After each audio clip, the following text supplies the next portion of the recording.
The last episode introduced Hercules, son of Zeus and pretty much a god in his own right, just like Thor. Unlike Thor, he's very much into attention and creature comforts. But when he made a play for Jane Foster, he became Thor's enemy. We just sort of left everything hanging and didn't really give any indication as to what would come next. Well, without warning, we're essentially picking up where we left off. Indecent exposure. Stopping traffic. It's all right, officer. I'll take the responsibility. He's J.B. Stardust's new acting discovery. Oh, well, that explains a lot. Question, does Hercules know that? You're just what we've been looking for. I represent Stardust Productions on the coast, and we'll make you famous. You'll make me famous. Think of it, fella. Your own swimming pool, fan clubs, TV residuals, beautiful starlets. I accept. The world must not be deprived of my great talent. Okay, now he does. Thor thinks he's crazy. Greetings, God of Thunder. Did you hear? These mortals appreciate the great charm and talent of Hercules. Be not a dolt, Hercules. Return to where you belong. Does the noble God of Thunder stoop to jealousy? Yeah, he's always had a secret hankering to be a movie star. That's why he spends so much time letting people fawn over him the way you do.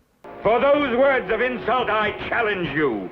Not today, son of Odin. Today I hie myself to Hollywood and a new career. Little did he know that when he got there, they tricked him into being the parking valet. Good morning. Come in. I've been waiting for you. Of course. Do men not wait for me always? What of my costume? Does it suit the role you wish me to play? Indeed. Are you certain you have rehearsed your part to perfection? Oh, do not fear. I shall not fail. Hercules cannot help but lose his heart to me. As oily as that agent sounded, you knew something naughty was going on. Hercules has arrived at the set and is meeting his leading lady. Thou dost look like a true queen of the Amazons. You're not exactly hard to take either. Okay, Herc. There'll be plenty of time for sweet talk later. I begin to weary of thy prattle. What is this that doth approach me?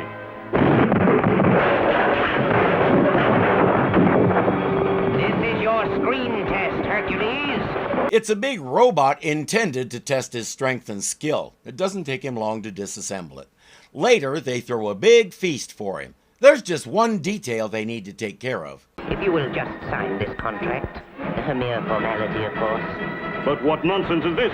The text that say Hercules must rule the netherworld for all eternity. Oh, didn't I tell you? It's merely the theme of our picture.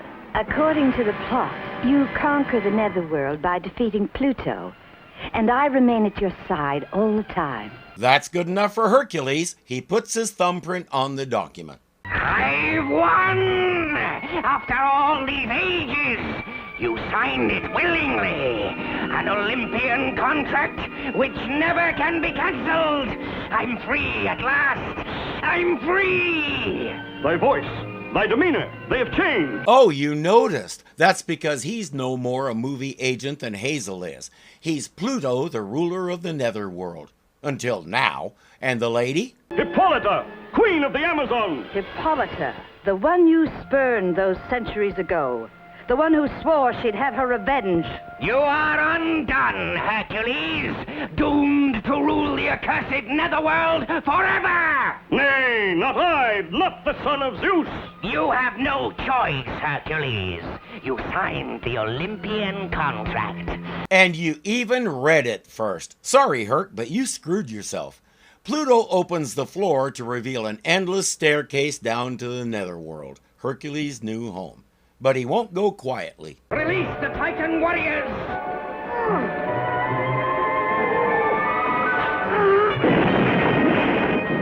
Back, thou brainless louts! The kingdom of evil below is for such as thee. Those Titan warriors look a lot like the movie robot he already smashed. While he's battling them, Thor has decided he has to go find Hercules and defend his honor. The studio is a shambles. There is more to this than first meets the eye. bestial denizens of the netherworld, attacking the lone Hercules. Those who attack in cowardly number shall also face the fury of the thundering hammer of Thor. And they will as soon as he finishes talking. He'll go on a while longer, but eventually he joins the fray.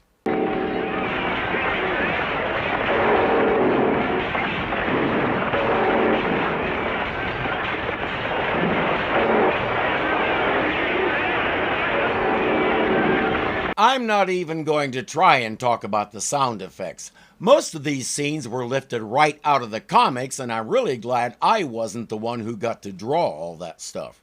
For starters, I can't draw, so there's that. Our warriors fall back. The newly arrived God of Thunder is a force I had not expected. But the final victory must be mine.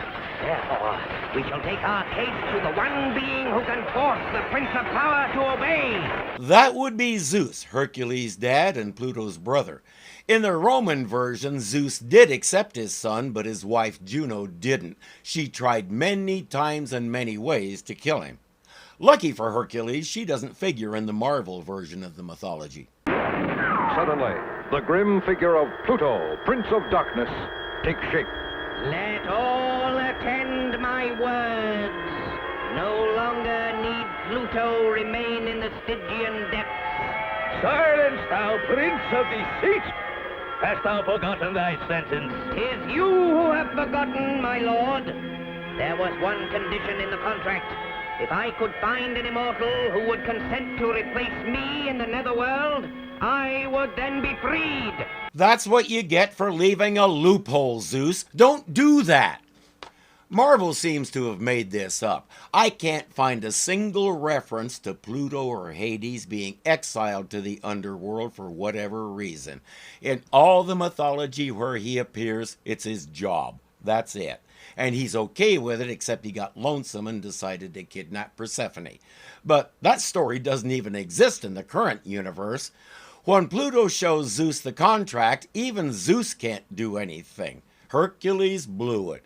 He's here to plead his case, but since Pluto could just poof there and Hercules had to climb up, he's a bit late. Suddenly, Advance no further, tragic offspring. There is no sanctuary for him who signed Pluto's contract. The voice of my father. Then he already knows. You expected what? You watched Pluto bamf out of there and you knew where he was going. How long did you think it'd take him? More precious to thy father than life itself is honor. Hear me, my father. A chance is all I crave. The chance to fight for my freedom.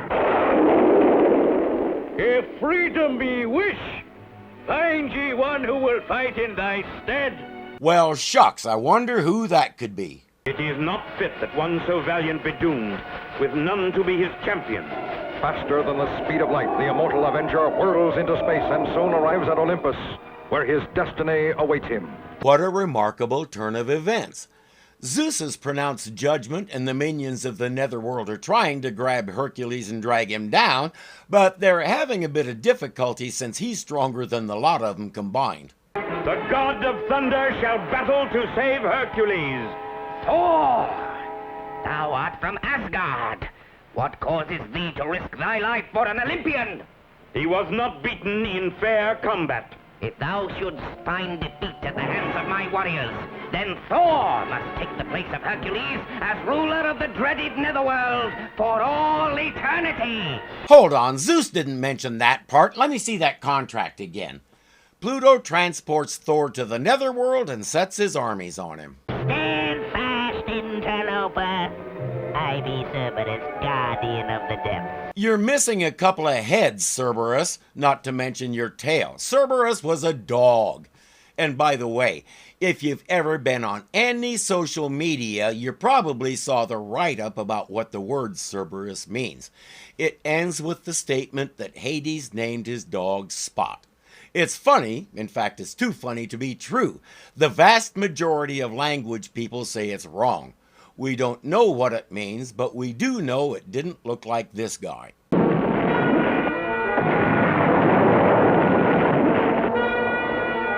It never fails. A baroom sound effect puts him on the mat every time. Pluto has the crown of the netherworld. If he puts it on Hercules' head, that's it. Stand away, scions of evil! The son of Zeus is not yet thine. The god of thunder. Then one there is willing to risk all for Hercules. Once I called the enemy. Now upon truer friend mine eyes never feasted. Once I called the enemy. Now thou mayest call me maybe.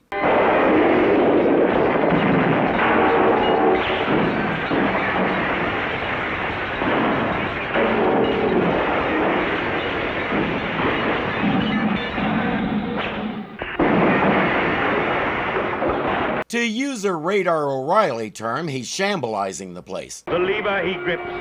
What dread danger doth that portend? The floor beneath Thor's feet suddenly drops away.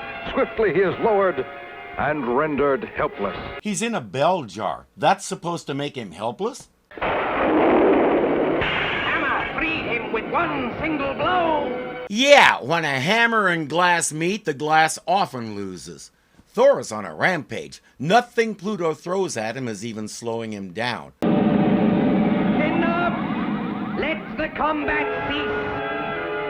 Within a matter of minutes, you have torn down what it has taken me eons to create. I can witness no further destruction. He's suddenly realized something. He's built a life here and he likes it. He's made the place into something he's proud of. He tears up the contract. It's time to go home. But what of Pluto, he who has deceived me? Only the weakling seeks to prove his strength at every turn. Thy words have wisdom, Thor, even as thy limbs have power. Henceforth I call thee friend. And I thee. What riotous battles we shall share together side by side.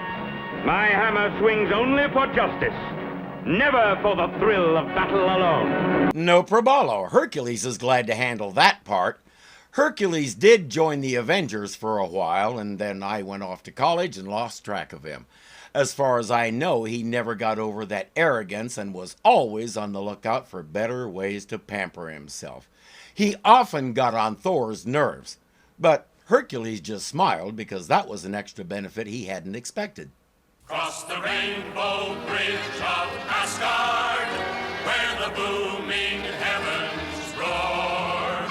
You'll behold in breathless wonder the god of thunder, mighty Thor. Dad and his armies on him. Hercules is glad to come on, David. Is even slowing him down. What is up with you?